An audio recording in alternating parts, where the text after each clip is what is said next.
Sure, go ahead.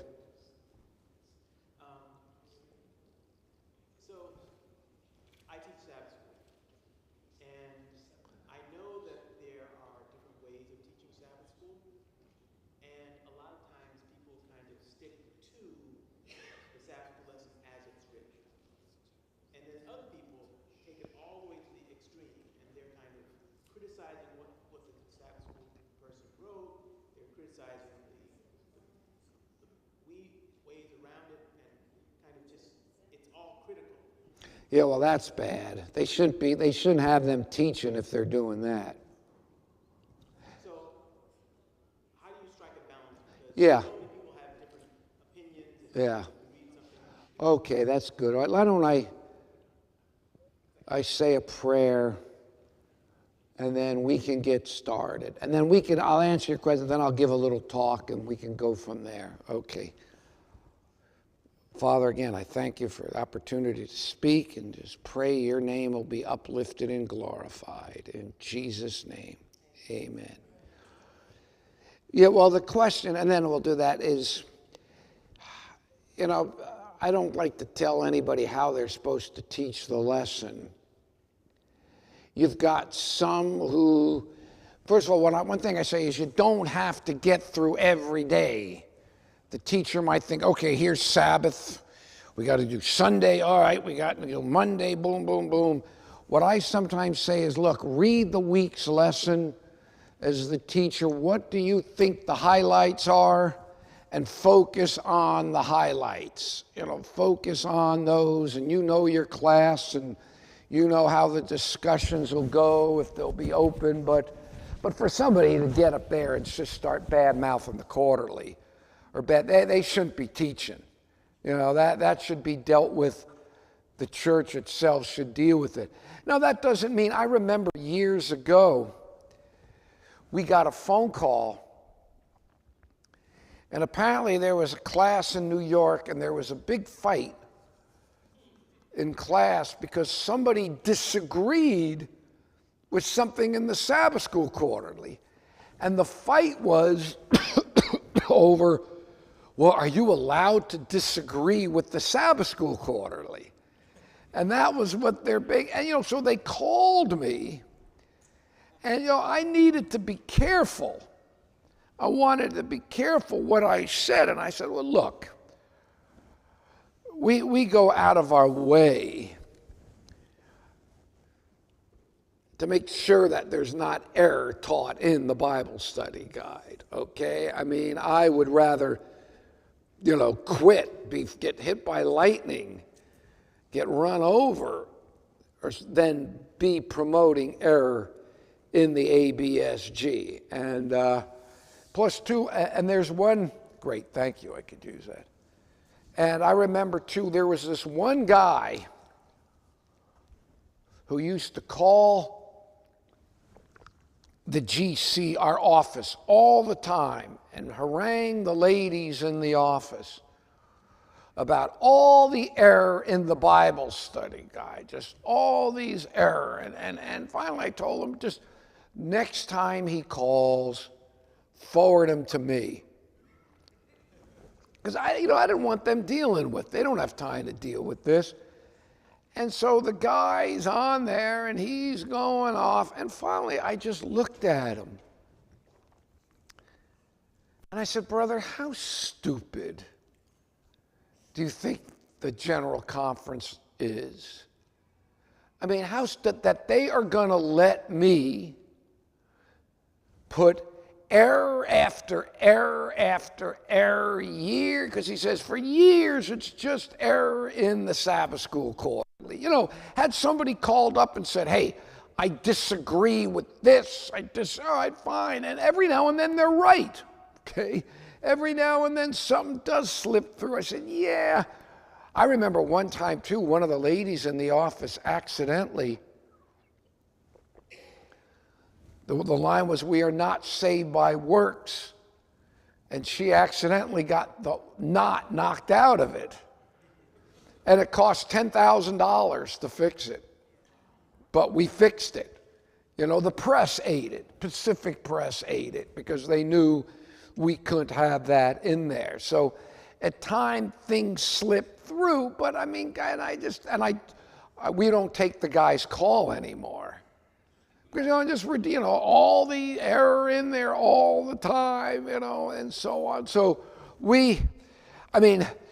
I don't tell people how they should teach the lesson. I deviated. I should have I could have done better in a way that we could have gone through the lesson more. But again, the class should the teacher should open the door up, and ideally the class dynamic take it where they go. But there's some who, they get up there and they almost read the day's lesson.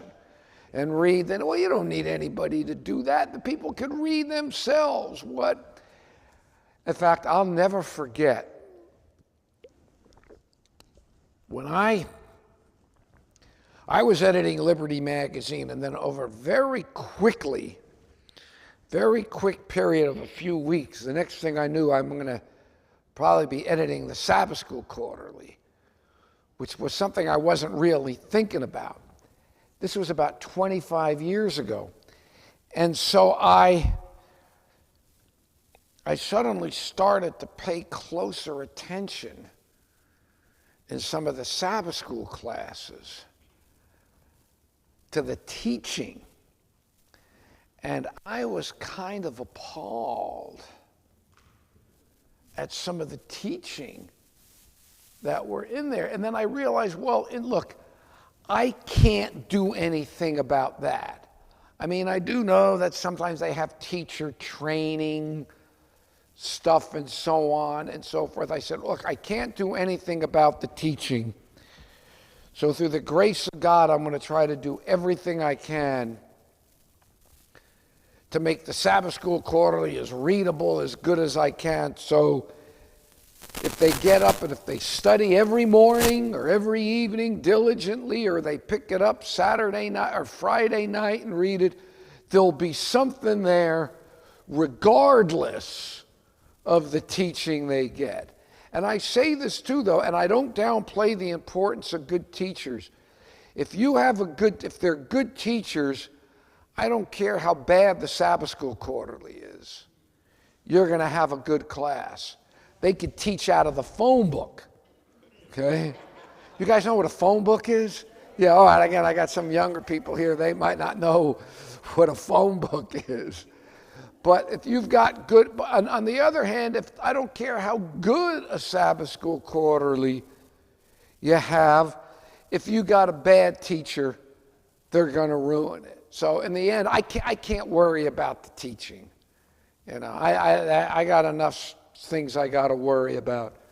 So the teaching, but I do know that some of the divisions in Union, they have Sabbath school teaching classes, and I've gone to places and I've given a little bit of talks. I'm not totally sure to tell people how to teach. I think you got to be comfortable in your own skin as to how you want to do it. But generally, I would say just find what is the main theme of the week. What are some of the highlights that you think would be important for, because you got the church here in Atlanta, and you might have a church in Iceland, and a church in Vietnam, and there might not be, so here's where the teacher comes in. I mean, we looked at the Great Controversy. How is the Great Controversy being played out in your society? In Vietnam or in Iceland. In other words, but here's where you really need a good Sabbath school teacher. And that is, I know they have some of these spiritual gifts seminars. I don't know how all that works. The Sabbath school department does have some teacher training, but at the GC level, but I can't imagine how that's going to penetrate down into the world church as a whole. Anyway, okay. All right, I'm going to start talking about some stuff, and if you have any questions along the way, feel free. I want to talk a little bit, I mentioned about last day events and so on. People are always interested in that. Adventists have been interested in that, and we should be. I mean, we're a last day movement people, and our whole point here is to prepare people for the last days. You know, I had a very, anybody ever hear my conversion story? Has anybody ever heard it? Okay.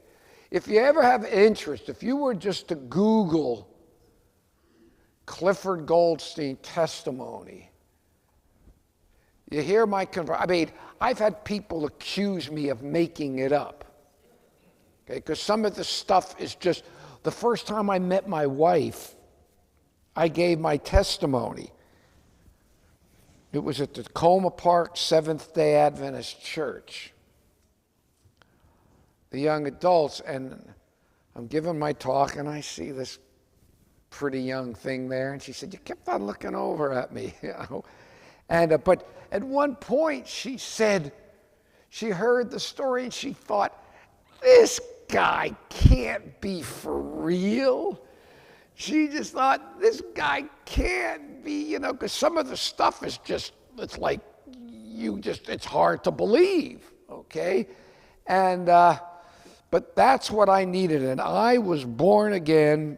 I was converted in the fall of 1979. And I had met these people in a hell, and this is fascinating too. I'm converted soul, but as I said, had you told me I was a sinner, I wouldn't have known what you were talking about. That's how I knew nothing. And I met these Christians in this health food store.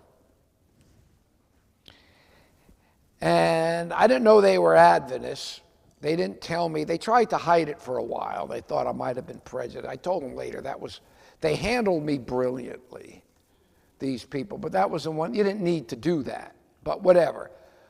And if they would have said they were Adventists, it meant nothing to me. And I had this born-again experience, and I said I wanted to study the Bible, obviously. And I said I wanted to study prophecy for whatever reason. Now catch this, they're Adventists. I don't know that they are. It meant nothing to me. I said, I want to study about America. Is America in the Bible? Okay?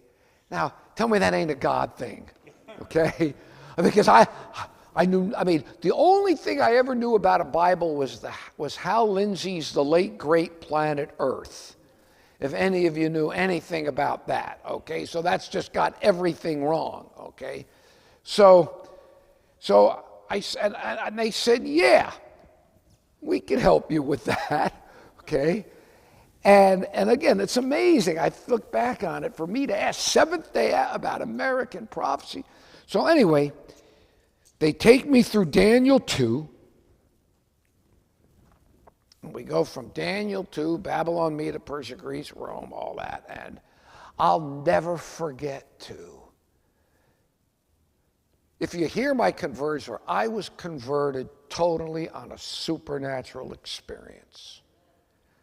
There was nothing logical. There was nothing rational. It was, you know, it was like my own personal Damascus Road kind of thing, okay? In some ways, I think I had it hard. Paul didn't have to do anything. He got just knocked on his tuchus. You know what a tuchus is? Okay, you got some Jewish friends. Yeah, you got some Jewish friends here. He got knocked on his tuchus and was blinded. And got blind, okay? So he didn't have to do it. You know, he was pretty much, I had to do something very painful to me, but it was a total experience, okay? And the next day, I meet these Adventists. Don't know anything about, I don't know they're Adventists. And they take me through Daniel 2. And I still get goosebumps when I think. You know, I had lived in Europe, okay? I knew Europe. And when they came to the feet and the toes. The breakup of Rome, into the nations of modern Europe. Some will be strong, some will be weak. We'll talk about Europe, some strong, some weak. They shall mingle themselves with the seed of men, but not cleave one to another. The House of Windsor. We all know the House of Windsor. We just love those. It's like my wife with all the news of wars in the world. I don't want to know about that. What's Harry and Meghan doing? That kind of thing. The House of Windsor, they're until 1918, they were the House of Saxe, Coburg, Gotha. They're Germans. These people are Germans, okay? And then during World War I, when the Huns were, everybody hated the Huns, and the Germans had this bomber called the Gotha, the House of Windsor decided, there was always, skepticism about the royal family. So, it wasn't so cool having the name of the Germans who were killing them in the fields out there.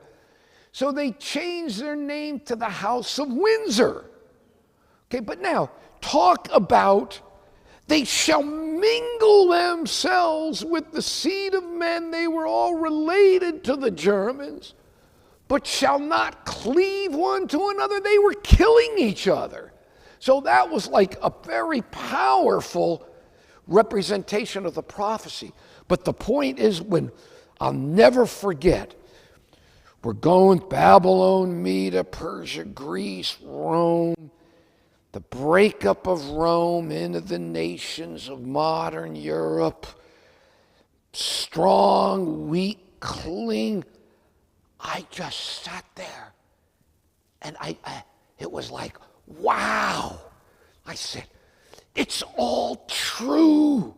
It's all true. I had logical, rational evidence as firm, as broad, and as wide, as immovable as the history of the world. Okay, it was like, as I said, I got converted totally on an experience. Okay, it was just, and then here, 40 some years later, I can read Daniel 2. And I could see this powerfully logical. It was like, I remember I just burst into tears. Because it was like, I said, it's all true. It's all true. So boom, I got grounded. So I got something logical and rational now. So we go through Daniel 2. Then, and this is they take me to Daniel 7. You got Babylon, Media, Persia, Greece. You got the fourth beast, and you got the little horn power that comes out of the fourth beast, persecuting, think to change times and laws, mouth speaking great things, and on and on. And, one of the things that, I grew up, I said, I used to hate two kinds of people in my life. I used to hate Christians and I used to hate vegetarians. So for me to wind up as an Adventist, But one of the things I was always bitter about the persecution done to the Jews in Christian lands by the church. The churches. Where do you think the Germans got the idea of the yellow star? They got it from their Catholic brothers and sisters and putting them in ghettos. The Catholics did that. Rome did that. Of course, don't get all proud as a Protestant. Martin Luther wrote some of the most nasty, hateful stuff against the Jews that the Nazis gleefully picked up and printed. Luther's stuff could have been written by Hitler or Goebbels himself. So the Protestants weren't a whole lot better, okay? But all that aside, though, we come down. They come down to that little horn power. And they dealt with me brilliantly, and they let me figure it out. Come Rome, it's part of the 4B. And I go, the papacy? Rome? And it was like, whoa. And I've had other Jewish Adventists tell me the same thing too. Because again, it's a big stumbling block. The first time I walked into an Adventist church, I felt like a traitor. I felt like I probably had relatives that were burned at the stake because they wouldn't do this. And I'm walking in on my own free volition. But when I saw, wow, the Bible's pointing out Rome, and it was like, wow, did that make things easier for me? And I've had other Jewish Adventists say the same thing as well. So we go through Daniel 2, we go through Daniel 7, and then we do the annual 8 and so on, and then we go to, so you get Rome, and then you go to Revelation 13 and 14, where you pick Rome up again, and then you came to, and then I even figured out on my own that the second beast is America. And I'm more convinced of that now than I've ever been. I mean, it's just, think about this too. Think about this too, Well, there's a lot of ways I can. All right, never mind. I'm not even going to worry about that. Now, if you have a question. So they take me to America. So in other words, to get to America in prophecy, you really got to go through Rome. That makes sense to you. To get to American prophecy, you got to do the Rome thing, and then you come to America. Well, the week we're studying this, some of you probably remember. I'm sure some of you are old enough to remember. Some of you weren't even born then. But those of you who remember, what happened in the fall of 1979? The week we're studying it, for those who were in the church remember, was the week John Paul II, first Pope, he comes to America. Okay, and there's a picture in Tim of Time magazine. There's the Pope shaking hands with, I guess I don't want to badmouth Jimmy Carter. This is Georgia here. But with Carter with this big grin on his face, okay? Him shaking hands with a Protestant Sunday school teacher from Georgia, shaking hands with the Pope. What incredible symbolism. And I said to the Adventists later, I said, man, can you believe that happened this week? And they said, yeah, the Lord's really helping us with you. Okay, I mean, for that week to see that happen. But anyway, so I have this study, okay? And I'm convinced, and you're new, you tend to see, I'll give you an example. I was like some school kid who was given high plutonium toy or something. I know nothing, and I'm coming into all this light. I had another Jewish friend of mine who found this truth from another Jewish guy. And the Jewish guy called up and said, Alan, I found the truth of the universe.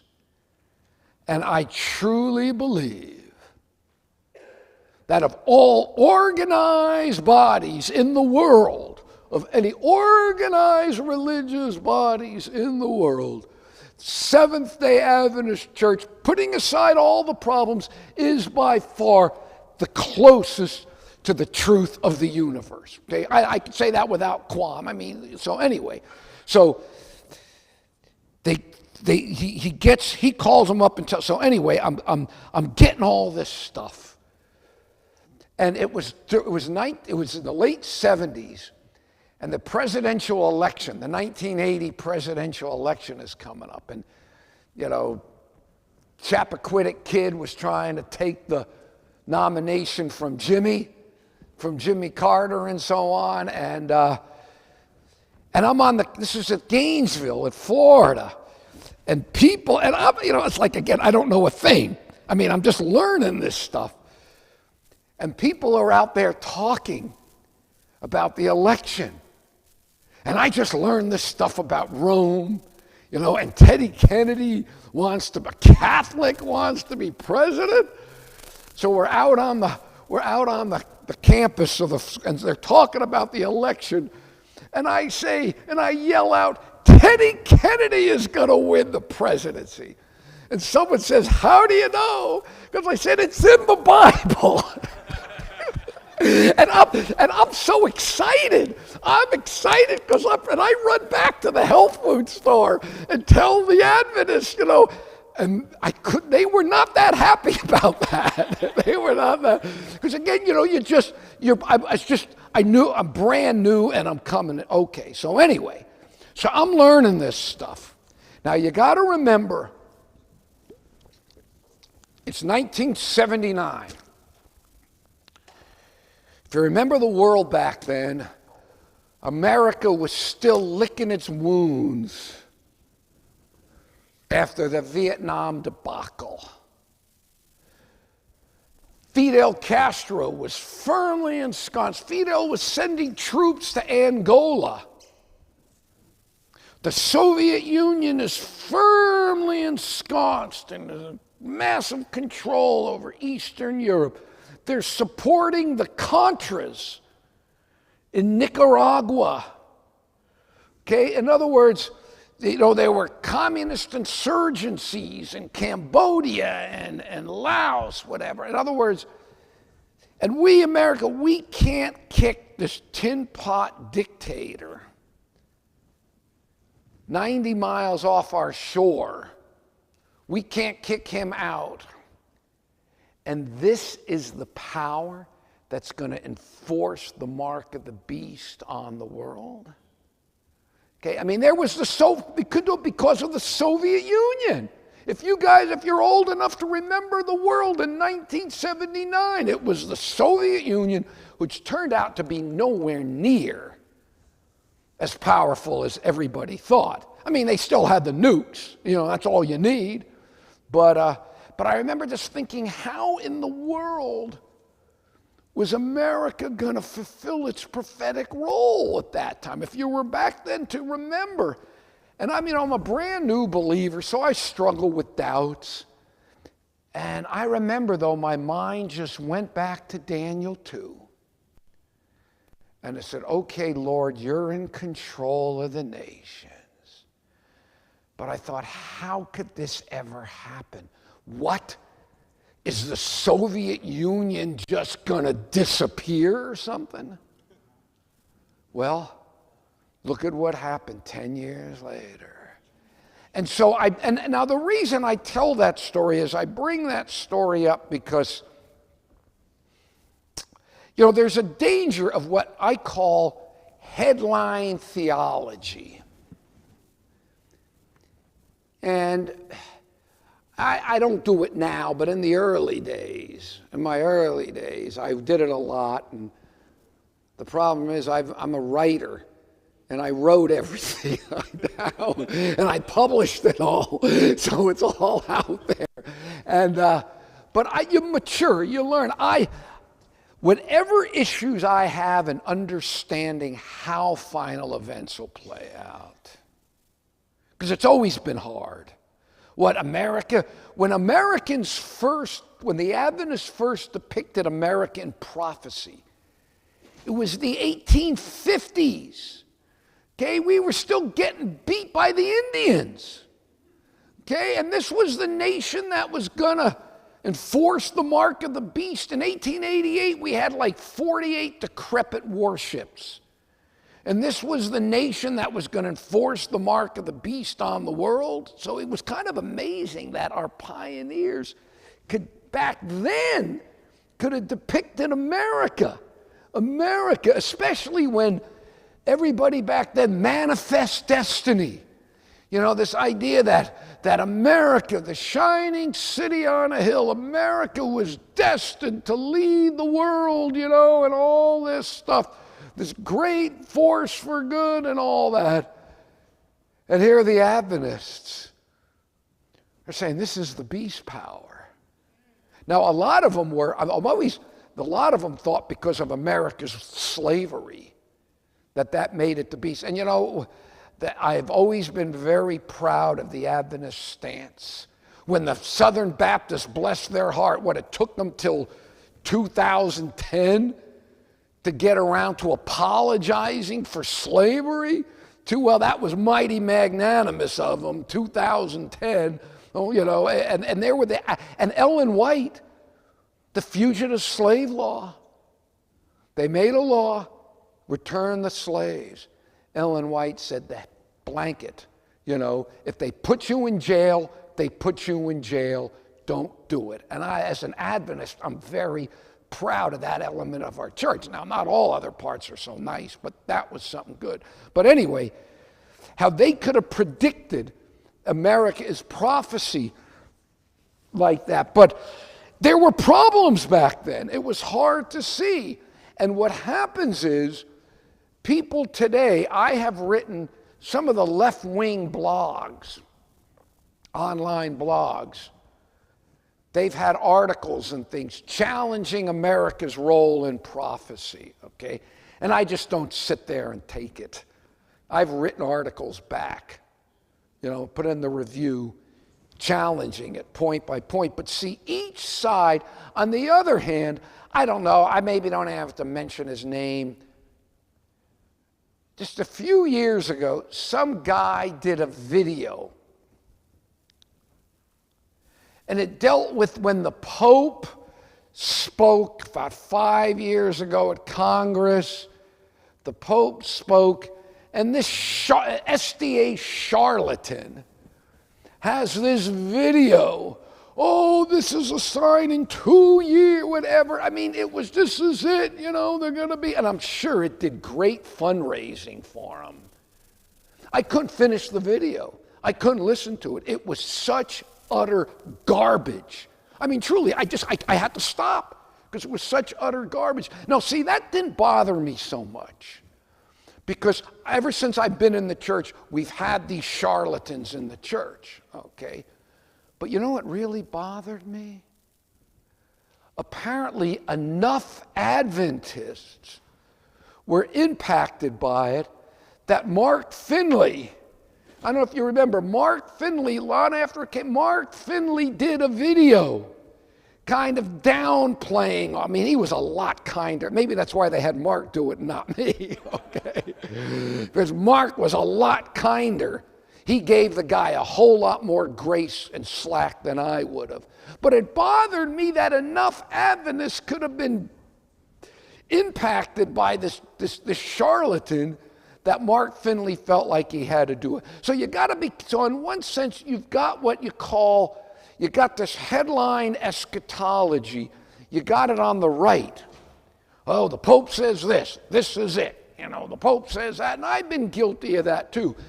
You know, I mean, I don't know if any of you were around. How many Advent were in the church when John F. Kennedy was elected President of the United States?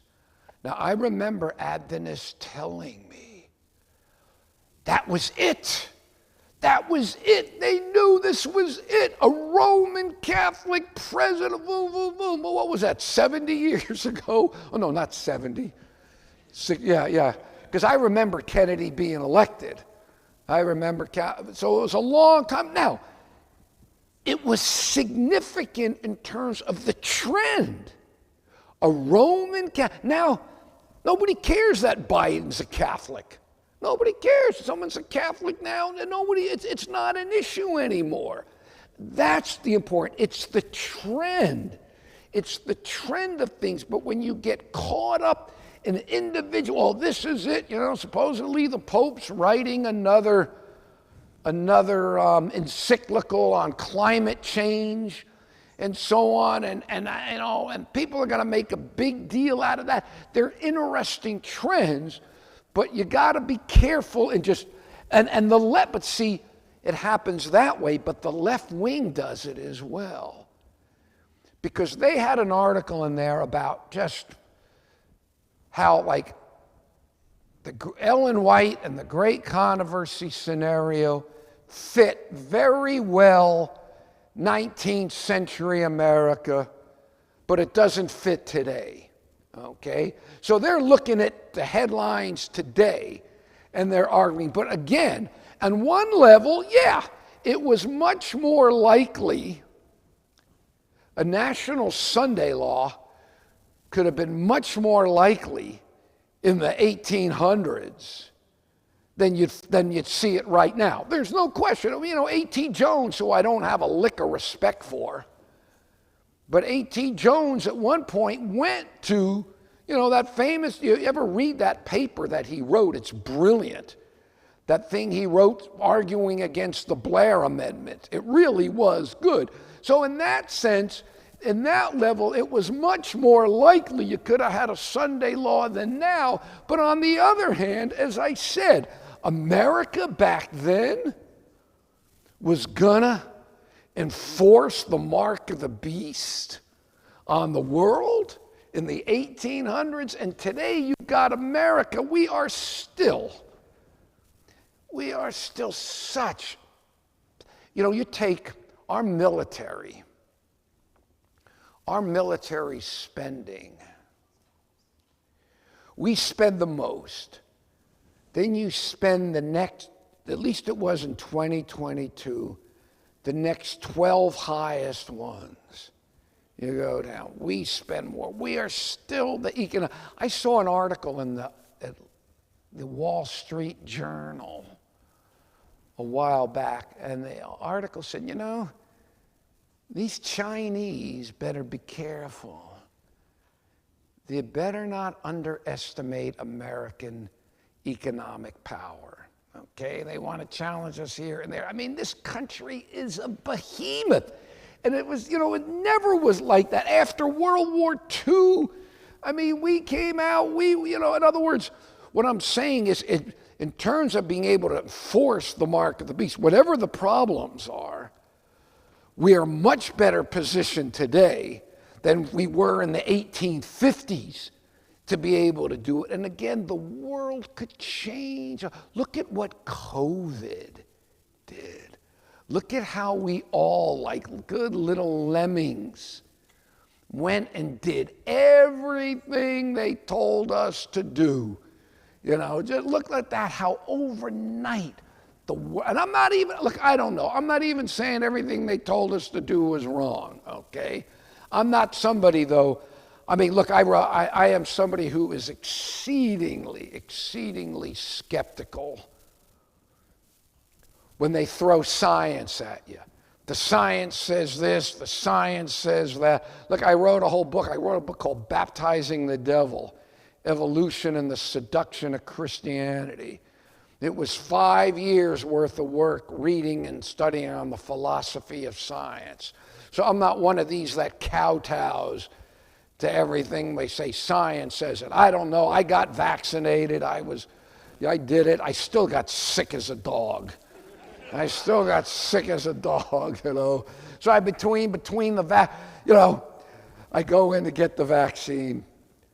They kind of want, I mean, if I wanted to travel, I was going to have to do it. You know, so my wife, you could tie my wife down. She won't do it, okay? But me, I'm more just follow the rules. I'm not, you know. But I remember when I went and got the vaccine, I'm in there and the girl gives me the vaccine and I drop on the floor. Just as a joke. This was a joke. And I mean, I said, oh, I'm just kidding. I think she thought I died right there. But the problem was, I got the Johnson & Johnson. I got the one where you got to go back in a month and get the second one. So I'm just waiting for, oh yeah, you, come here. Boom, we'll give you the second one. But COVID showed too how overnight everything could change. Okay, the world could change overnight. So look, and I guess the point I'm trying to make is any time in Advent, since we've had our predictions, American prophecy, it's never been easy to see how it could be fulfilled. I admit, I can't see it now, but I couldn't see it when the Soviet Union was there, okay? But the collapse of the Soviet Union showed us how overnight everything could change. COVID showed us overnight how everything could change. That being said, I could honestly say, theologically, having looked at this, I don't see how the issues with the mark of the beast and all that, I don't see how it could be anything other than Sabbath and Sunday. Okay, I don't want to get into all that now, but when I look at it, you're going to worship the beast, you're going to worship the image, you know, the foundational symbol of God as the creator, you know, worship the creator, the foundational symbol, the seventh-day Sabbath back in Eden itself. You can't get any further. It's to God himself, and they can't usurp God. So they get the most foundational symbol of God as the creator, and then you got the beast power, the one that changed it or tried to change it. And you either worship the beast and the image or you worship the creator. So on a theological level, it's never been clear to me about, you know, that prophecy. I mean, I see that whatever the issues, again, it's hard, but it was hard 100 years ago. But, you know, so how it'll all come out, I don't know. And the other thing, whoa, and I always want to tread here carefully, especially now, because, you know, it used to be, like in my home church, whatever, I want to get up, I could razz people. And I'd preach my home church, I'd razz them about their politics. I would razz them right from the pulpit.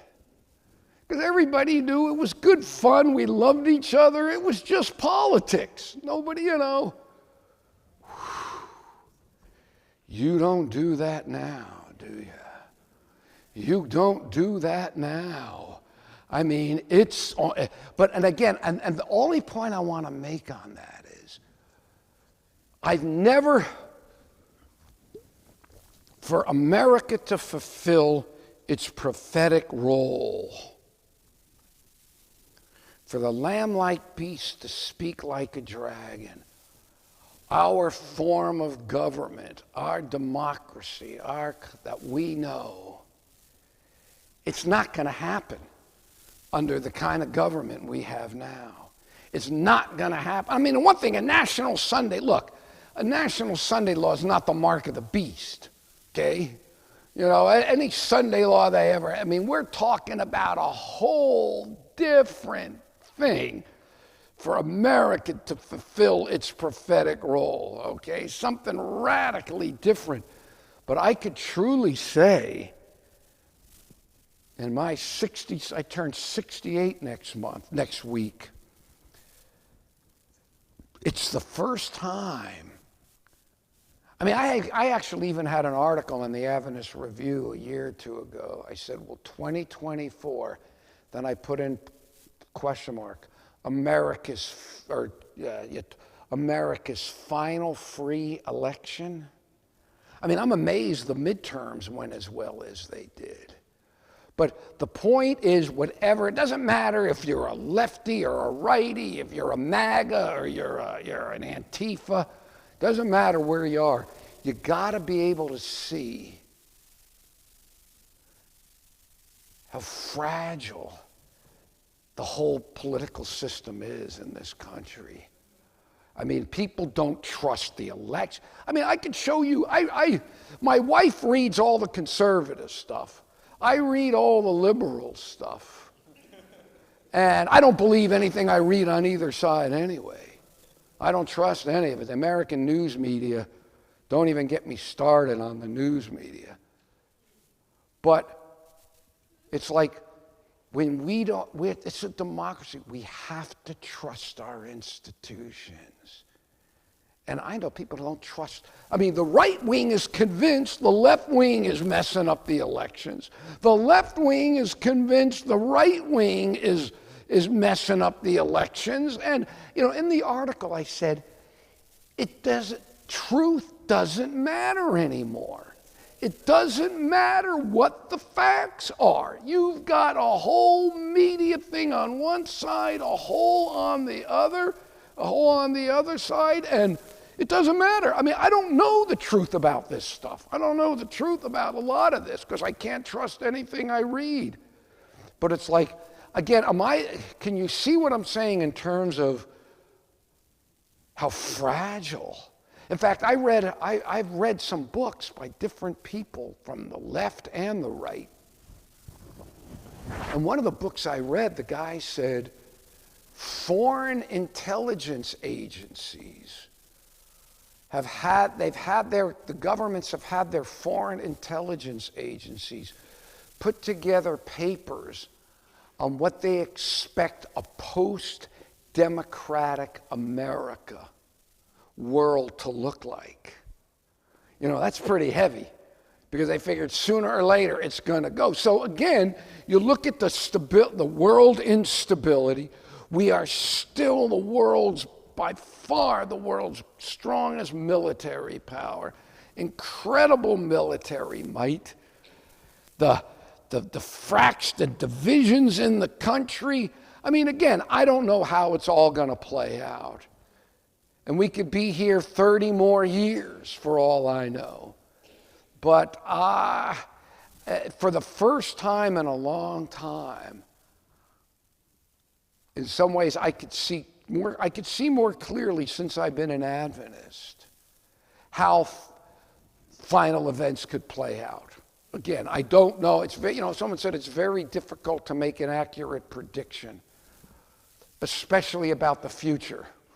Okay, so I don't know. All I know is, but I do know we get in trouble when we do this headline stuff.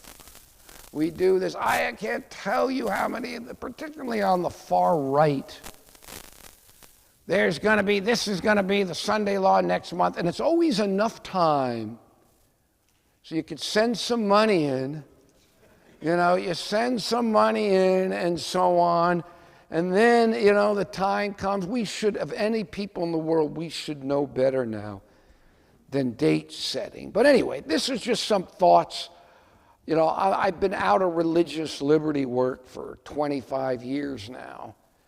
But, I'm still and they're having some religious liberty conference next month at Southern, and I'm going to be on a panel discussion there. But I'm still very much interested in this, and America fascinates me. It fascinates me, this country, and the power that this country had, the wealth. If you travel overseas, the wealth that we have in this. I remember a number of years ago, I was in the Congo. And I remember, I was speaking at a church, and they wanted to give me a present. And they gave me a little plastic rose. Okay, now in Chattanooga, I volunteer at an Adventist thrift store. And I work the dock. And we sift through, these people bring a ton of garbage there. For a lot of people, it's their garbage dump. And we at the Samaritan, we have to pay to get it hauled off.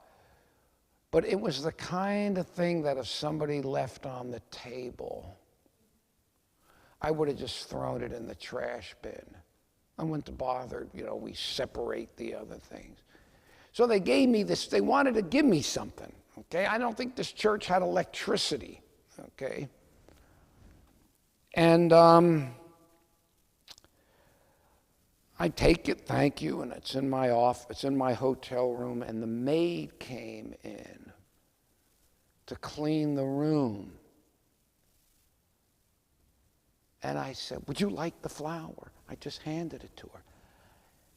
And it was like, whoa, she was just thrilled. She like, wow, thank you. But that's not what got me.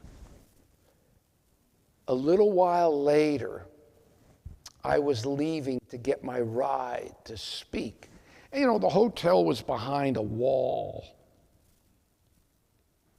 And she was leaving. And she had to go past the security guard. And she lifted up this flower and pointed to me, you know, like, and I said, oh, yeah. And it was like, that just freaked me out. That, you see my point here, this thing, and yet, the wealth that we have in this country.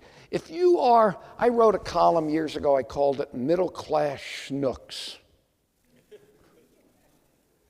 I mean, if you are a middle class schnook in America, we live better than probably 9. You know, we're not middle, you're in the top 2%. The top 1%, forget it. That's just off the charts. That's off. But the top 2%, the wealth and the influence. And you know, I know of nothing, and this is a little bit off the subject, but I know of nothing in the Bible that equates wealth with spirituality. If anything, I used to always read that text, well, it's easier for a rich man to go through an eye of a needle. I never paid attention to it. I never paid attention to it because I just thought it has absolutely nothing to do with me. And then I just look at the way I've traveled to enough places around the world, Eastern Europe, Latin America, Africa, Asia, and it's just astonishing the wealth and power we have here. And this is the power. You know, it's a funny thing too, you know, if you're an American born here, you know, it's funny, there are a lot of foreigners at the GC. I mean, the building itself, it's amazing how many overseas people, I guess I shouldn't put my feet in here. How many overseas, sorry about that. My wife thinks you're not at home. You're not at home. And there are a lot of people from, and it's kind of amazing. You got to go, when you're at the GC, you realize what a world church this is. You know, we're North America, what are we, 4%? We're 3, 4, maybe, I forgot, percent of the world's church population. But we give about 50% of the money. So that shows you the wealth that we have here. But, you know, Americans, we tend to like to be patriotic. And every year in the building on July 4th, they would have each department, each gets to put up the most patriotic stuff, you know, in your department. I don't know if they're still, I'm telecommuting now. They maybe, but, and then they would, you know, they do it, people would, it was just fun. It was fun, and then you'd win a prize. I don't know, you could give you a card to take the department out and get pizza or something. Okay, just a good fun thing. But I asked some of the foreigners there, and I remember I asked this one guy, he was from Ghana. And he was a treasurer. He was my treasurer for a while. And I said, what's that like? And he goes, I find it very strange. And I know some of the other, and yet there's the irony. Here's the irony. You know, we're Americans. And it's okay to love your country to a degree. You could take it too far. You know, it's you know, my country, right or wrong, that's evil. That's not. But we're also Adventists.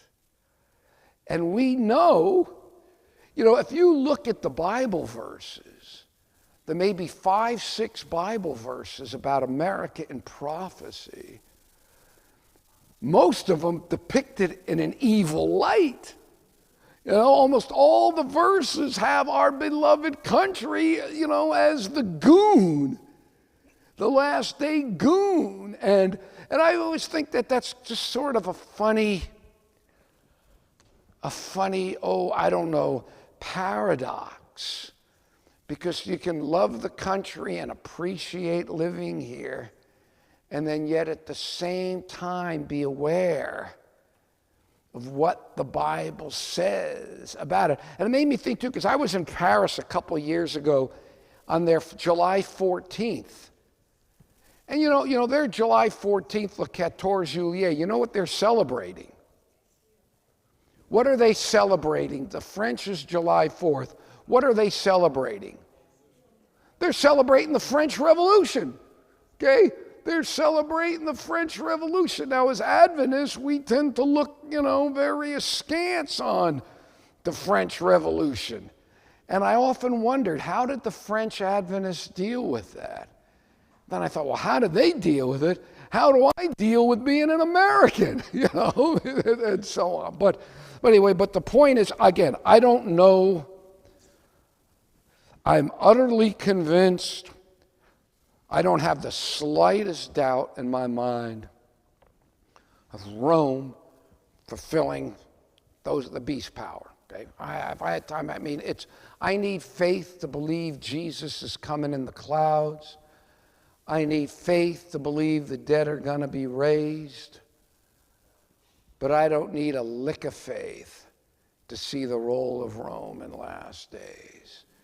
And I see clearly now more than ever, Sabbath Sunday, how that will be the final issue in which the events are made manifest.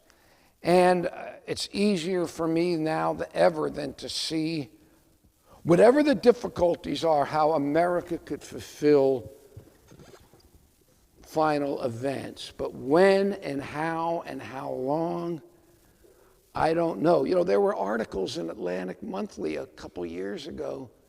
It was like, how to avoid a civil war.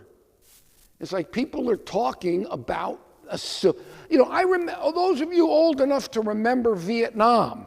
I'm old enough to remember that bombs were going off every day. The SDS was lighting bombs here and lighting bombs there.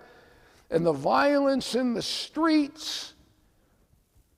First time I ever got tear gassed was at a Vietnam War demonstration. And I was 17 years old. I was 16 years old. I just went down, they had the Republican and Democratic National Conventions in Miami Beach in '72. It's where I grew up. So I went down just to watch and the riots and all that. And one time I'm running around the corner, running away from tear gas and all that. And I come around the corner, and there's my dad. He was down there to watch too. He said, just don't get arrested.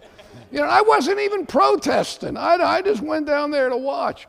But the point was, I never, ever remembered anybody talking about a civil war during the Vietnam War thing. And now these articles are saying it's not if, but when. And that's scary.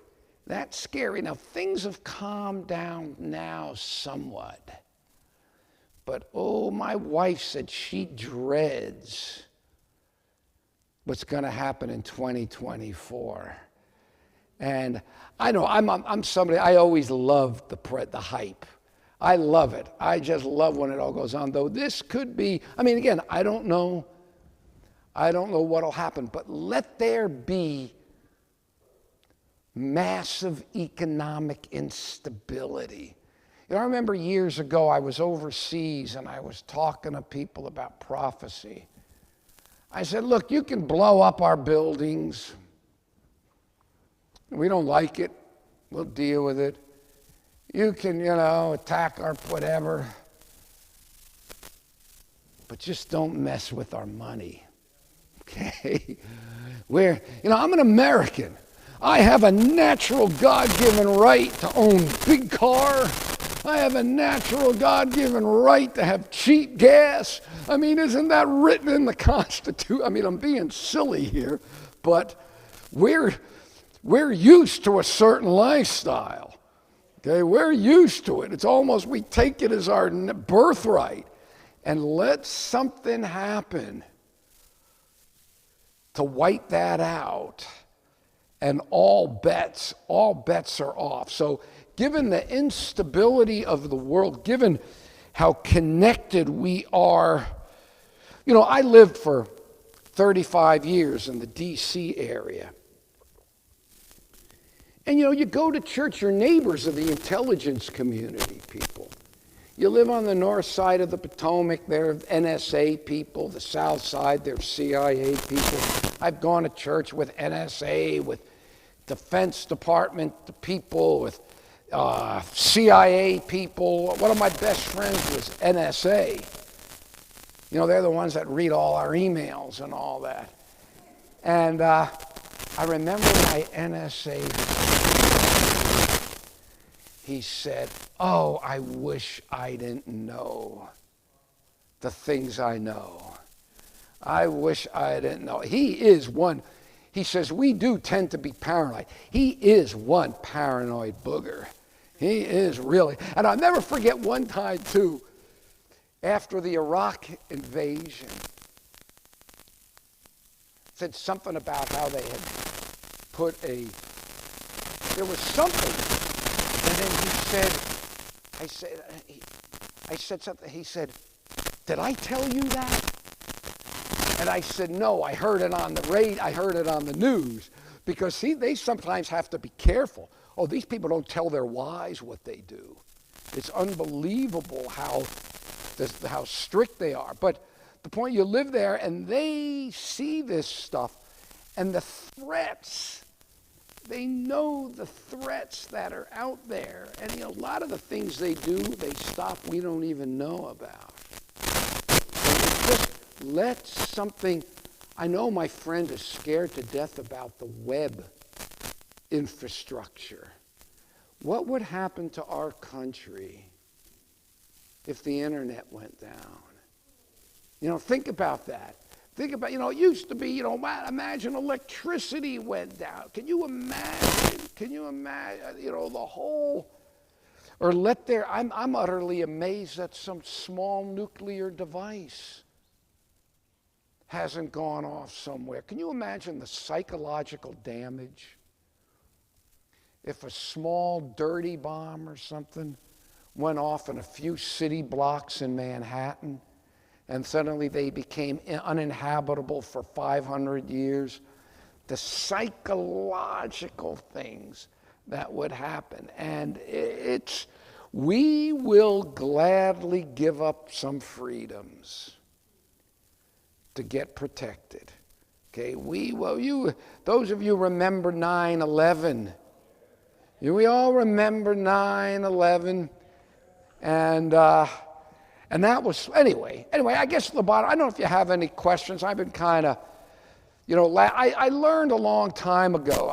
When I was in religious liberty, I got much more specific with prophecy, and I've been out of it now a while, and I'm just a little more careful. I have no question. I don't doubt for 1 minute our basic prophetic scenario. Sabbath, Sunday, America enforcing the mark of the beast on the world. I see that now more clearly than ever. When, how it'll come to pass, I don't know, but man, I know I'm looking out at a real unstable world, and even in some ways, a very unstable America. And I heard somebody say one time, if democracy goes in America, the rest of the world will follow. I mean, that's how important, that's how central this country is. And so, I mean, I could be back here in 5 years and still talking about this. Who knows where where it will be. I remember when the GC moved. The GC moved in like '89. We moved to a further building, and I can still remember they're cleaning out offices. And some guy had a bunch of books, and he wanted to dump them on me. A bunch of these books written from the 1950s about prophecy. And it was our typical prophetic scenario, and it was something like prophetic things that are about to immediately happen. Okay? And this was in the 50s. So I don't know, but as I said earlier, for every one of us who've ever lived, whoever lives, for every Christian who ever lives, final events, and if by final event I mean the final event, this world, the second coming of Jesus, in your own experience, is never more than a moment after you close your eyes in death. So as fast as life goes, that's how fast it comes to the end time. Anyway, any question on anything I said? We got, what time is it? I can stay here till 4. I can stay. Okay, you got a mic there? Okay, go ahead. Speak. Well, here he comes with the mic. But I want to make sure everybody can. And I have lousy hearing. Talk loud. So you're going to be on the panel next month, right? What's that? You're going to be on the panel next month in Collegedale. Yeah, I think so, yeah. Yeah, I'm Amira's mother. You're going to what? But you don't remember me. You're going to be there? I'm going to be there. I'm Amira's mother. Amira Al-Haddad? Oh, yeah. Oh, you're Amira's. We've met before, but it's been a long time. What's your name? Sharon. So you're Amira's Mother. We've met a couple of times. Oh, yeah, she'll be there. It's been, well, yeah. Oh, it was so funny. Amir and I used to sometime, when I was in religious liberty work, we would travel, and it would be Al-Haddad and Goldstein. Yeah. Al-Haddad and Goldstein. We would be the religious liberty. Oh, yeah. Amira. So yeah. She was great. She knew her stuff. Panel, you know what it's about, right? What's that? If you're going to be on the panel, you know what it's about. Yeah. Oh, yeah. Which I haven't heard you mention. Yeah. Oh, yeah. We're going to be dealing with Christian nationalism. Yeah. Oh, yeah. Oh, yeah. Yeah. Oh, yeah. Yeah. And how it apostate Protestantism fits into what is coming up. Well, see, that's the thing. That's the thing. Look, again, I used to be able to freely talk politics in Adventist churches. I don't now. It's just the animosity on both sides. Yeah, but I mean politics, the animosity now is scary. It's scary, okay? And, but I tell my conservative friends, your side's going to win. Your side's going to win. I have no doubt about that. I don't think Antifa is going to bring the mark of the beast. Your side is going to win, but just be prepared for what that means. See, I think what's happening is, look, I don't know. I'm sorry, I got a real hard time with this transgenderism. I got a real hard time with pornography in kids' schools. I mean, don't even get me. Yeah. So what I'm saying is, I could see both, I could see, but in the end, from my understanding of prophecy, that it's going to be the right, it's going to be the conservatives that are going to bring it about. Now, again, anything could happen. Anything could happen. And again, I don't even want to get into all those details because you have to be careful, but go ahead. Can I question your choice of words?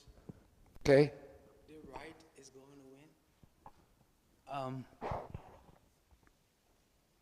win. Win what?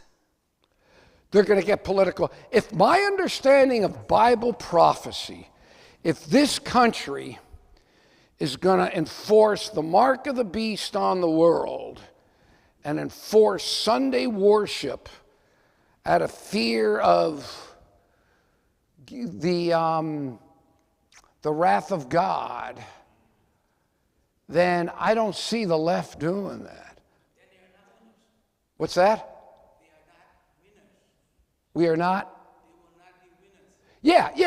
And I just think, but again, I don't know how it's all going to play out, but I could see the Christian nationalists, I could see that being that playing into final events in a big, big way. That makes the most sense. Without, I tell people this, the Bible paints last day events in very broad strokes. Very broad strokes. Ellen White comes in a little bit narrower, fills some things in, but it's still very broad strokes. And when we speculate, and I know because I've done this, I've gotten between the strokes, I've had to eat my words. And so I'm very careful. But from where I stand now, it would seem to me what I think is what could easily happen. I mean, how could I try to express things without even giving away where I'm at. But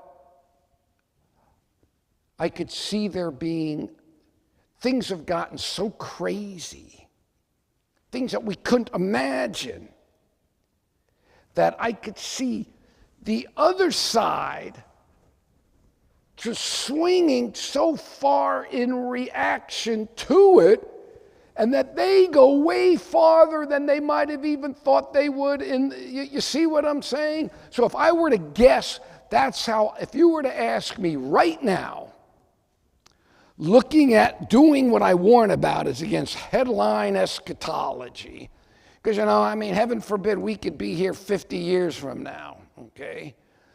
But from what it looks like now, what I see could be a reaction to some of the stuff is kooky. It's sick that's going on. That the reaction, which I understand, could go, as I said, I tell my real open Adventist friends who are very conservative, you're going to win.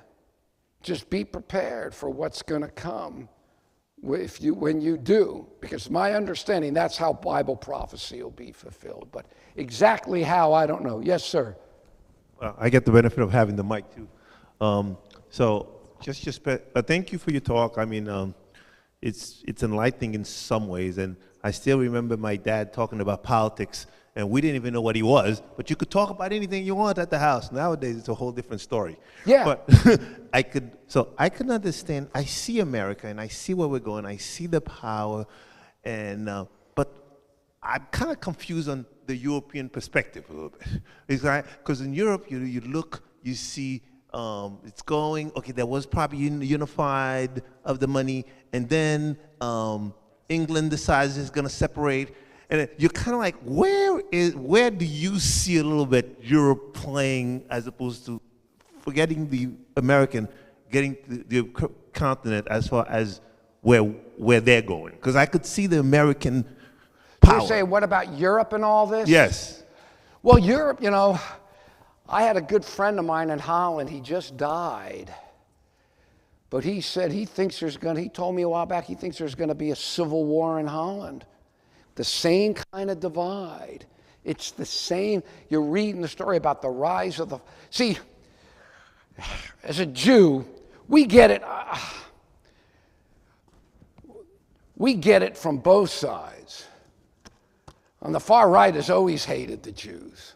Okay? But the far left now, all the biggest anti-Semites in Congress or in the UN. Oh man, to me, the UN, I don't even get me started on the UN. But that Europe now, there's a rise of the far right now in Europe. They're coming back, okay? And because Europe has always been left, European socialism. There have been, socialists over there, and now they're being divided as well. And we see it we see some of the same kind of divisions. But again, it's just scary in America. You said you used to talk politics at home, and now you don't, huh? Oh, no, we don't even talk politics with friends. Yeah, we do too. When my kids come home, because our family's divided, but fortunately nobody in my family is really extreme on either side. But my wife always says, don't talk politics. Don't. And it never used to be. I read a poll where they said now, and I find it astonishing. I just read this a while back, where they said more than they care if you marry somebody out of your religion or you marry somebody of a different race. They care more now than if you're a Republican family, if you marry a Democrat, or if you're a Democrat. I mean, I never, in 68 years, has there ever been anything like that before. And that's weird. That is really bizarre. Go ahead. Yeah, so given that, the world is really divided and things are just like really at big tension, what would you say probably the number one thing would be for the church? How can we unify together, even though there are so many, want to mention... How can we as a church? Yeah, how is we can a church unify when there is such a divide? Well, we can't talk politics. Well, I think we need to focus on what... In all my years, I would every now and then come across some really messed up Adventist churches, just infighting and just churches, and in almost every case, they were inward focused. If they took all that energy they had fighting over music, and fighting over whether you could put the music on the screen or whether you should have drums up front or whatever, or what they served in the potluck. If they took that energy and said, let's go out and try to reach the community, I think overnight the things would heal. And I think if we of Adventists, if we focused on, it's like, what makes us, I don't know why any of you are Adventists. I'm an Adventist for one reason. The Adventist church has never been a good fit for me.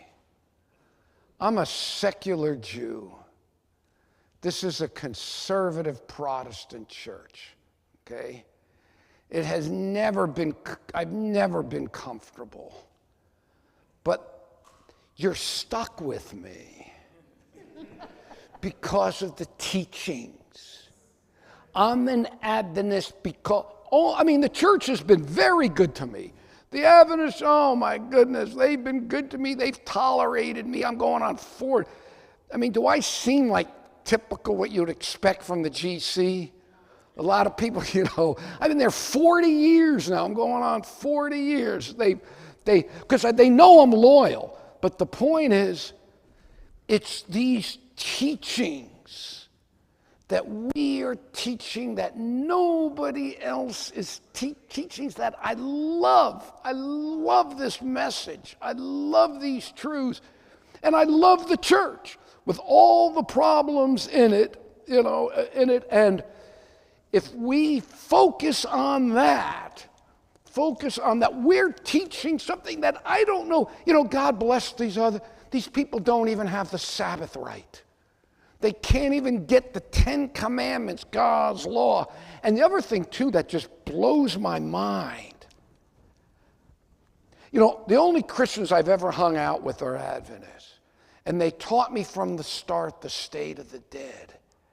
And I still can't wrap my mind around these people. They believe that when they, sweet Aunt Sally dies, she's up in heaven looking down, and mean Uncle Joe is cooking in the ground. It's like, it's pure absurdity to me. And it's absurdity. It's ludicrous. And yet, that's what the vast majority of them believe. And so, this is why I'm an app. And if we focused on that, I think we would never have a problem with unity. We would stay. Go ahead. Well, first of all, thank you for this presentation, because it's quite a while, I have to confess, that I've heard in the Seventh-day Adventist Church anybody talked about the role that the United States is going to play in the last days. How can not? It's the three angels' message. Yep, but I'm glad you're bringing it up, because, as I said, it's quite a while I've heard it. But here's something. While I just looked it up, the Pew Charitable Foundation published in 2015 a report on Seventh-day Adventists, where they said the majority of Seventh-day Adventists in 2015 ideologically skewed conservative. In America. In America. Yeah. And conservatives in America do take seriously the whole business of American exceptionalism. Oh, yeah. Which is to say, America was formed by God for the purpose of good. So most people who are conservative cannot see how America would play a persecuting role in the world. So if our church is skewing more and more conservative and believing more and more that America is a cause for good, how can we convince even our church that America is going to play a persecuting role? Well, I think you got to be careful with that. I understand what you're saying, but you can be a conservative in some ways, and you don't have to buy the whole package. You don't have to buy the whole package there. You could be anti-abortion. You could be whatever, some of the other, some of the views they are, and yet still understand America's role in prophecy. But as I said earlier, it was fascinating that while almost all Americans were the settlers and all that, America manifest destiny and all this uplift, America was raised up to do all this good. Here are these band of these rabble-rousing Sabbath keepers, Jews, they all thought they were Jews, who were teaching about America having a negative role in prophecy. So yeah, look, very few, as I get older, very few things are crystal clear. There's always a mixture of truth and error together, and reality's a whole lot more nuanced than we might want to. When it's kind of funny, I've thought about this too. As I get older, things that used to be are more nuanced, and yet, the great controversy is as black and white as could be. It's one side or the other, there's no middle, there's no compromise with Satan. So you'd think if I was growing in grace, if I was growing in knowledge, I'd be able to discern that more. But I find myself going in the other direction, so I don't know what that means. But what it says to me, you got to hang on to the basic fundamentals. Commandments of God, faith of Jesus, love God supremely, love your neighbor as yourself. I remember one time I heard a guy speak years ago, quite liberal,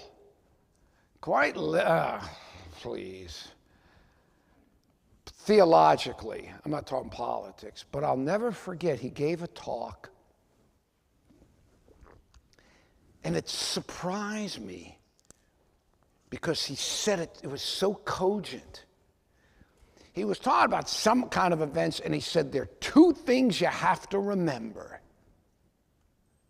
There's a great controversy, and the dead sleep. And I thought, wow, what a powerful way to sort of capture a big picture of things. There's a great controversy between good and evil, and the dead sleep. But yeah, I mean, you got to be careful with these polls anyway, but I know what you mean. Yeah. Anyway, go ahead. I think we got him here. Who had it next? You got to speak up because I don't hear great. I wanted to make a comment about what Barry Matthews said about the conservative right. I think we need to be very careful about, I've had the same thoughts. Would the conservative right swing so far as a reaction to bring about Sunday worship and that sort of thing? But only God knows the future. And it could play out in a very different way. Could be. In terms of, we see the digital currency coming in, where in a single day they could turn the spigot on or off in terms of forcing everybody to work on Saturday and nobody work on Sunday. A form of worship could be the worship of money. In other words, people say, my money is more important to me than my relationship with God. Well, that's going to happen to a lot of people. And therefore, it may be that when they say worship the beast, is not literally worshiping the beast, but not worshiping God. Sure. And therefore it is worshiping the beast. Yeah, we can't be dogmatic in how it's ultimately going to play out. Yeah, we can't be. As I said, I learned a while back, I thought this was going to happen and that was going to. It reminded me decades ago, one of the early church leaders around the turn of the century, I think it was A.G. Daniels. He says, they thought Turkey was going to be a big role in prophecy back then. And he says, every time I say the Turk is going to do this, the Turk does that. And every time I say the Turk is going to do that, the Turk does this. I am determined never to say another word about what I think the Turk is going to do. And so outside of the broad thing, we've got Rome, we've got America. The issue is going to be worshiping the beast, worshiping the image, and there will be persecution, and there will be finances being involved. Okay, that I think is fair enough to say. That I think we could say clearly from Scripture. Rome, America, Sabbath, Sunday, persecution, economics will play a role. That beyond that, Ellen White gets into a little more, but she still keeps it very broad. Yes, sir, go ahead. I think one of the safest thing we can do as a church is to get our eyes fixed biblically. I think one of the great dangers that we find ourselves in the church is picking a side, whether liberal or conservative. I think either one, we're going to find ourselves in danger. Because at the end of the day, as you said, and that the Bible says and suggests clearly, that it's not a matter of libs versus conservatives. It's going to be a matter of truth versus error, right versus wrong, Sabbath versus Sunday.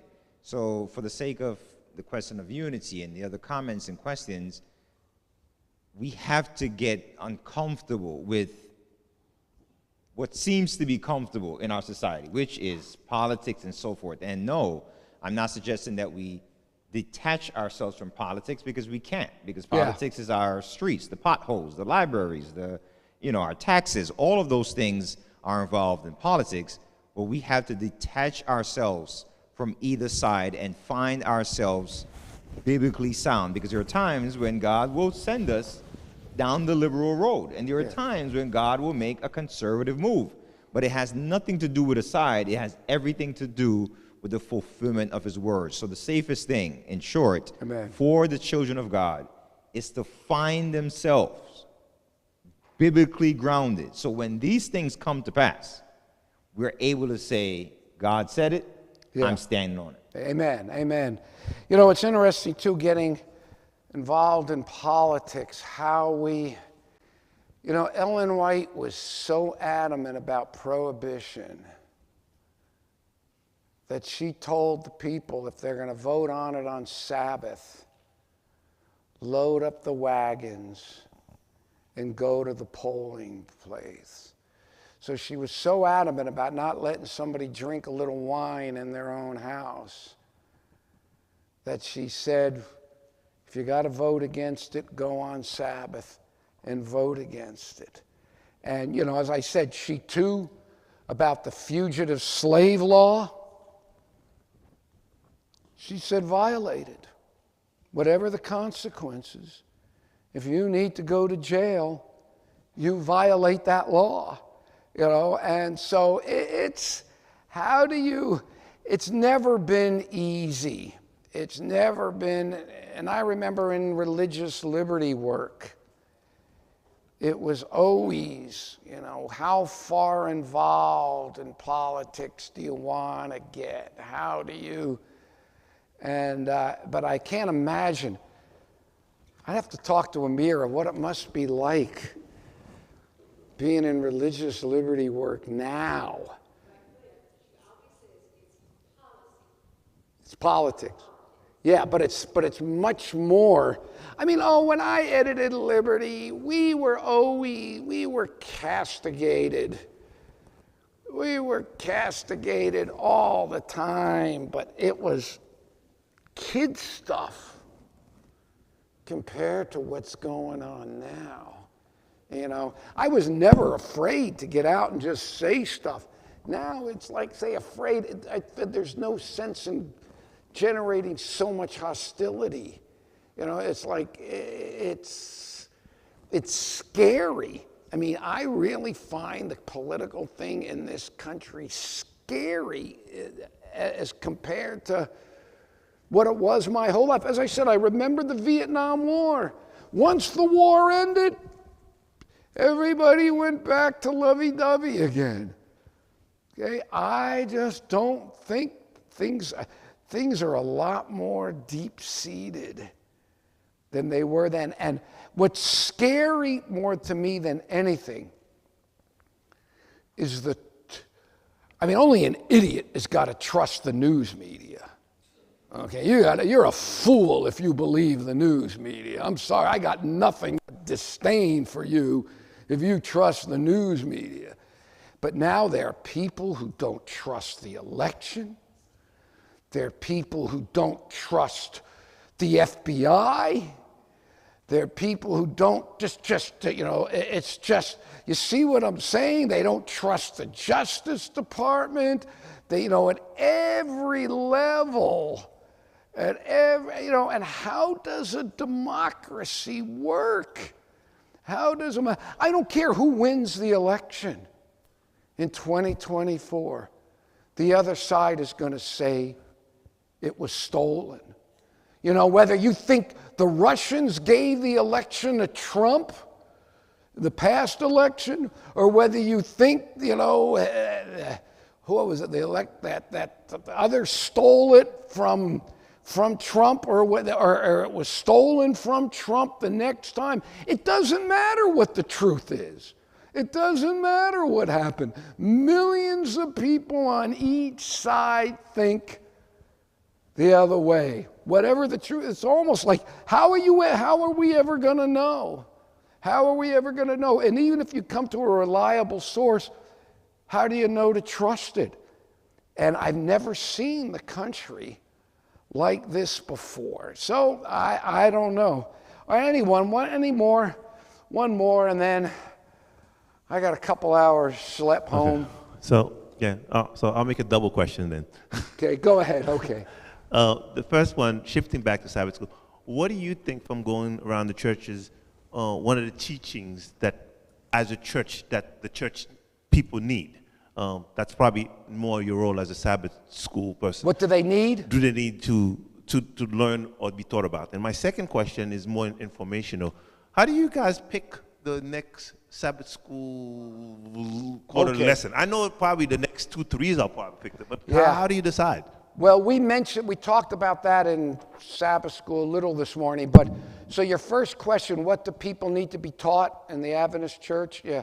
Well, more than anything, they need to understand the gospel.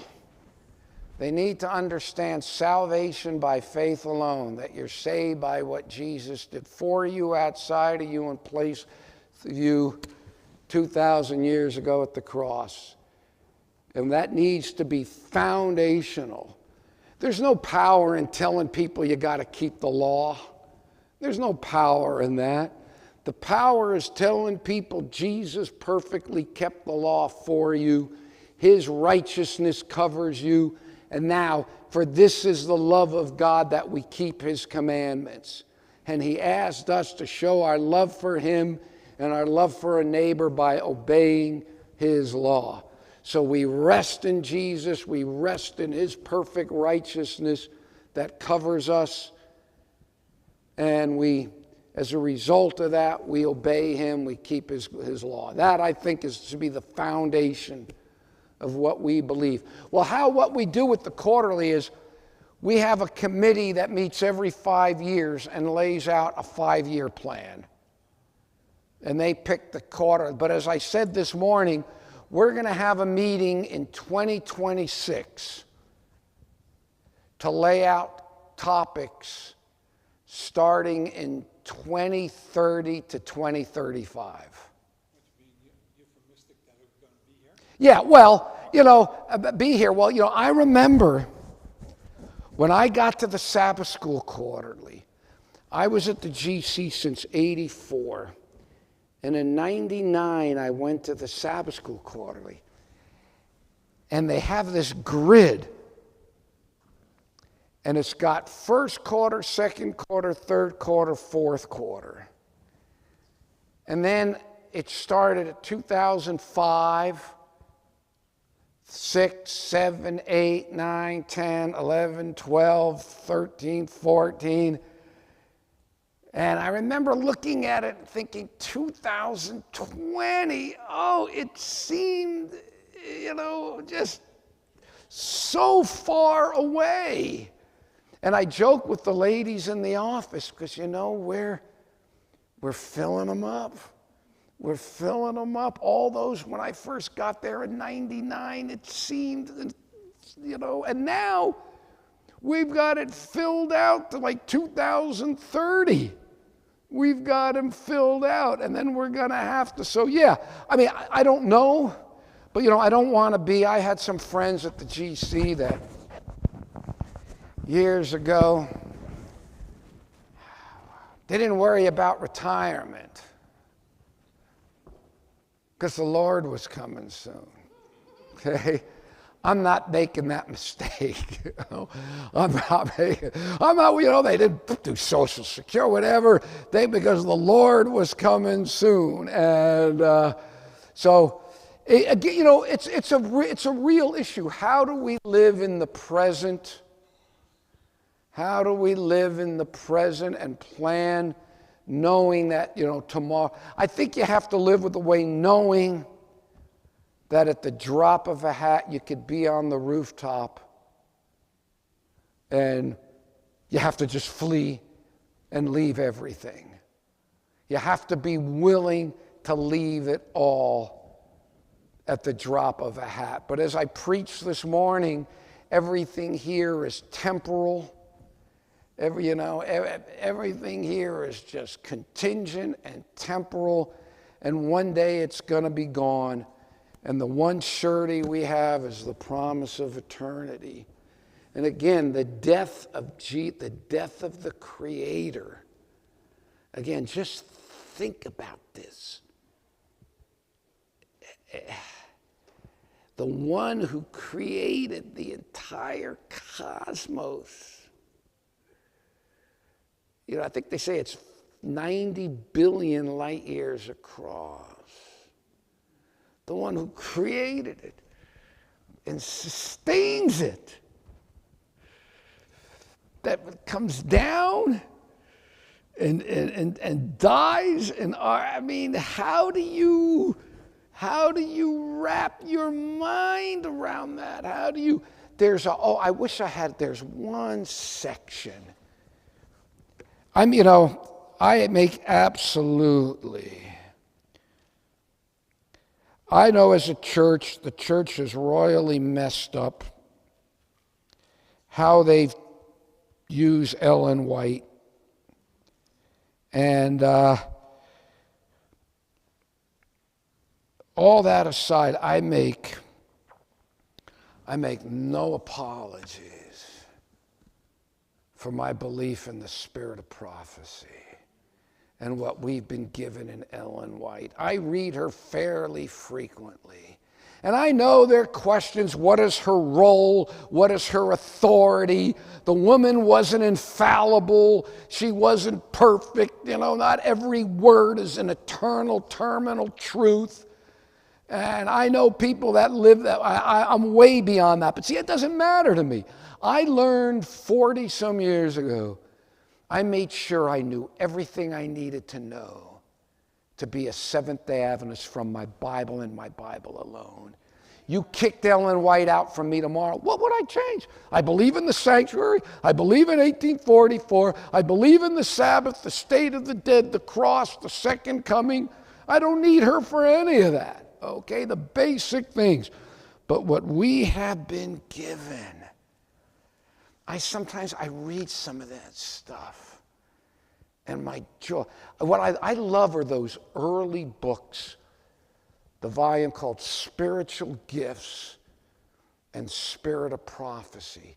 And I look at them as the texts of Ellen White. There's this theory that there was a early text that a lot of the other texts came off of. I don't buy into any of it, but you see her early stuff before it was edited, before refined, and the stuff she talks about.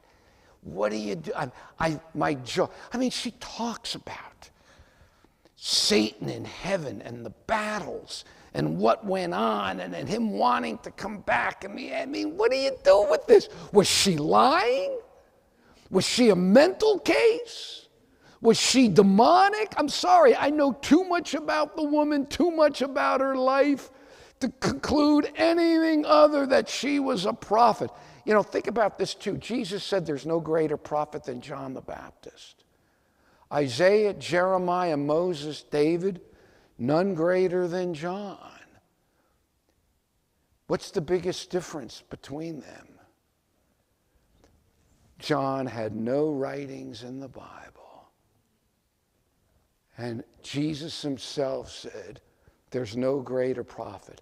Does this prove Ellen White was a prophet? No. It just proves you don't have to have writings canonical to be a prophet, even to be a great one. But if I could find this, she talks about the end time after it's all done. Oh, if I could find it. And she says, never will.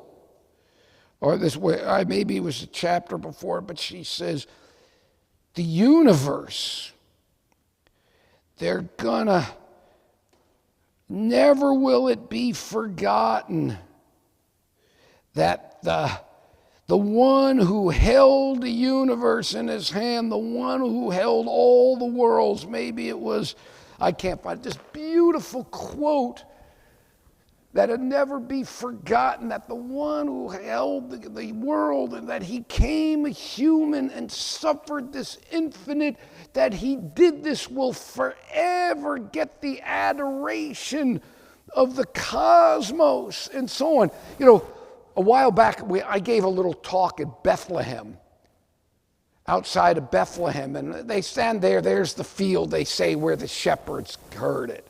Well, you know, I don't know. To me, if it wasn't that little field outside of Bethlehem, it was some other little field nearby, okay? But I remember thinking, imagine what these angels, what they knew Jesus in eternity past. They knew him when he was the Lord of heaven. They knew him in his glory. They knew him then. And then they imagine what it was like for them to know that he was going to come down and do this. You see what I'm saying? It's like, wow. Us, we're amazed, you know, but we're just still fallen sinners trapped in our minds in this world, very narrow view of reality. Imagine what it was like for them, but for the cosmos to see, to know that Jesus, he came down. Woo!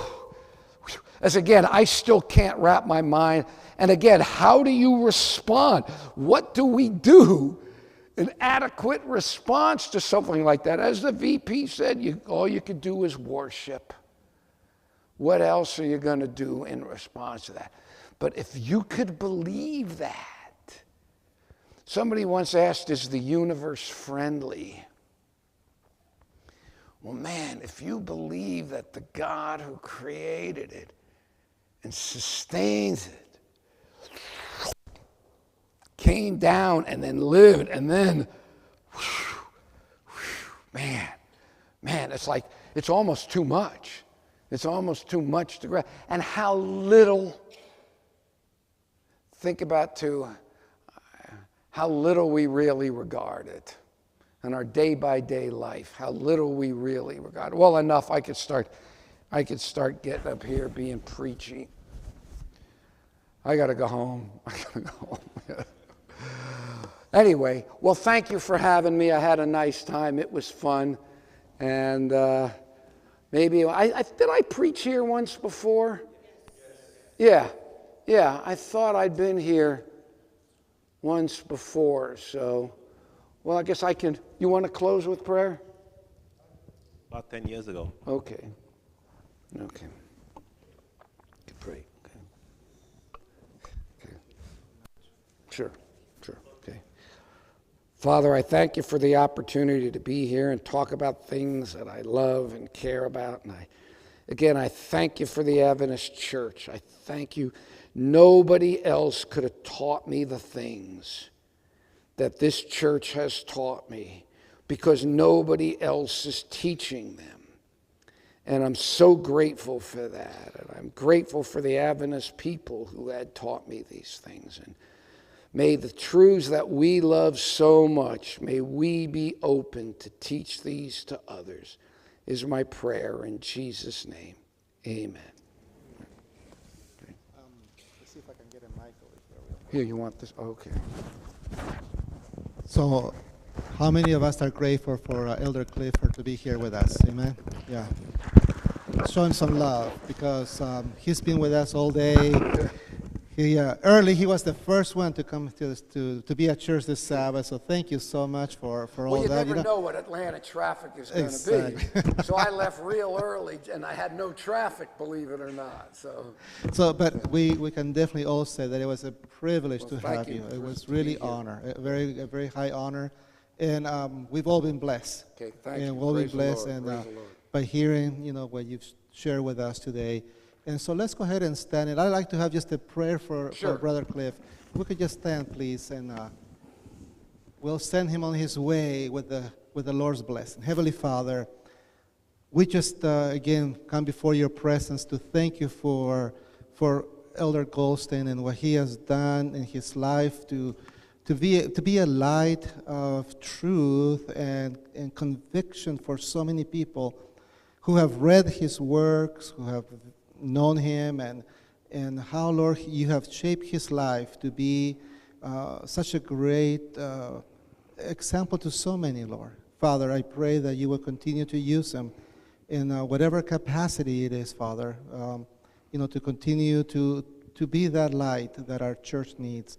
Lord, I pray that you will also help us to digest all the information, all the things that we've learned today, and that we will cherish them in our hearts, and that they will make a great impact in our lives.